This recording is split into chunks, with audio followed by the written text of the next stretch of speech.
Our next guest almost always has something interesting to say about anything. Here is Dr. Joyce Brothers.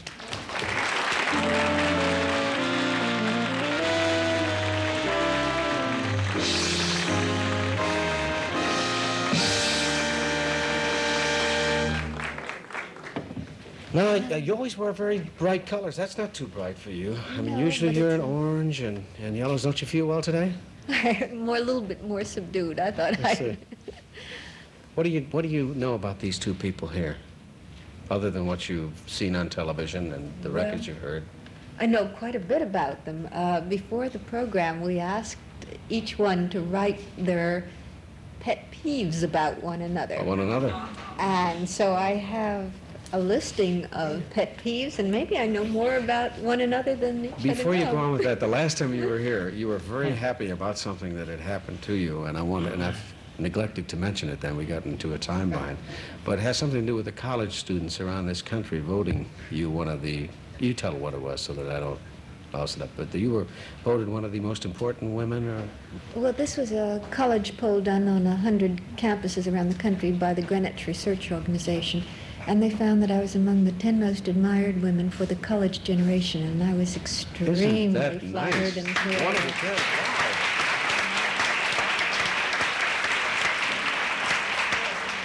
Do you lecture before them often?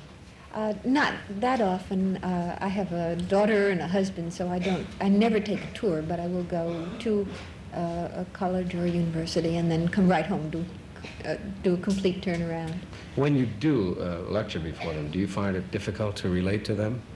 I don't find so at all, and I think that apparently there are certain things that allow someone of another generation to cross this generation gap, and it appears to me anyway that one of the things that young people resent or are older people who use the expressions of the youth generation that hang up and uptight and all of the young talk seems to look very, very bad on someone who is not of that generation.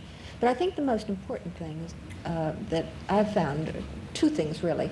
One, that the young people are not as proud and arrogant as they appear, that they are really very unsure, very confused. They are searching desperately for answers. They have not found the answers by any means, nor do they feel that they've done so.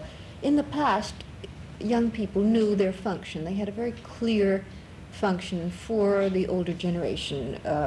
You had a son and you expected that he was going to be your support in your old age financially.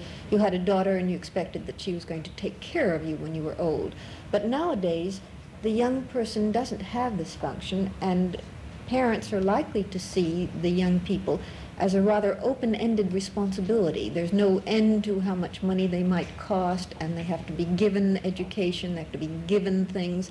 And they don't function as contributing members of society. When a young boy... That could be one of the problems, the fact that they have to be given things, they don't work for them the way we had to? But it isn't of their choice. When a young boy of 14 in the past had to go out and collect coal, and he knew that his family was going to freeze if he didn't do so, he knew what his function was.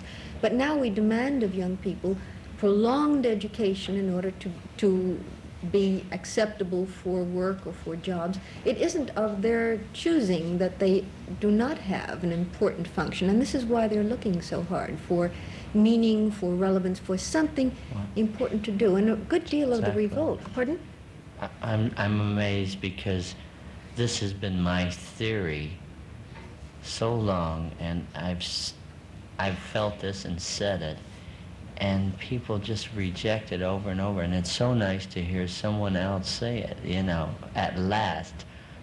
You should have been here yesterday when we had another man on the show that related to youth, and I felt he was in a total dream world, and what you're saying is so real. They just don't have the responsibilities that we had when we were young, and they don't know what their position or place is. No one's informed them, I feel. And they're not happy about it. One of the reasons for some of the unrest is that the only time that they feel that they are functioning and doing something important is when they're protesting. Exactly. They feel that they have some recognition then at least, you know, they're part of something at least.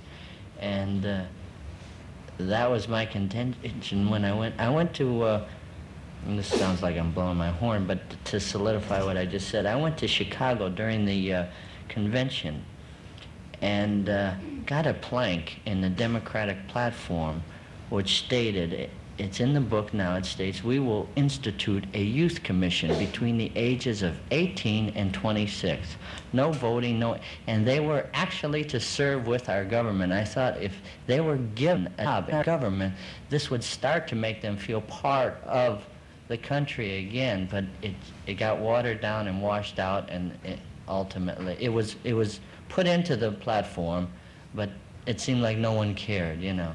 Well, you write most of your own music, almost all of it. Yes. And you are saying in those songs the things that need to be said, that poets said in our generation, but now the young people are saying the things themselves. Yes. What are some of the things that you are trying to get across to your generation and others? Well, you see, I wouldn't be a typical spokesman for my generation. Of course, I'm 34, but somehow I'm considered a spokesman for our generation. But now I say things differently. Like, I wrote a song for Cher, which is called "You Better Sit Down, Kids," and the entire song is about a father telling the children that he's going to leave. That he and the mother don't see eye to eye. They're not mad at each other, but he must leave. And what I tried to do was deal with this with the psyche. It was the first time that I ever put a psyche into a song. Put the subconscious into a song musically, and this wouldn't be typical of what today's youth is saying. They're more basic, but I think it gets back to that. I think the real basics is the insecurity that exists today. They're more obvious in what they say. They lean more towards the obvious. Excuse me, we're going to have to pause here for station identification. We'll be right back.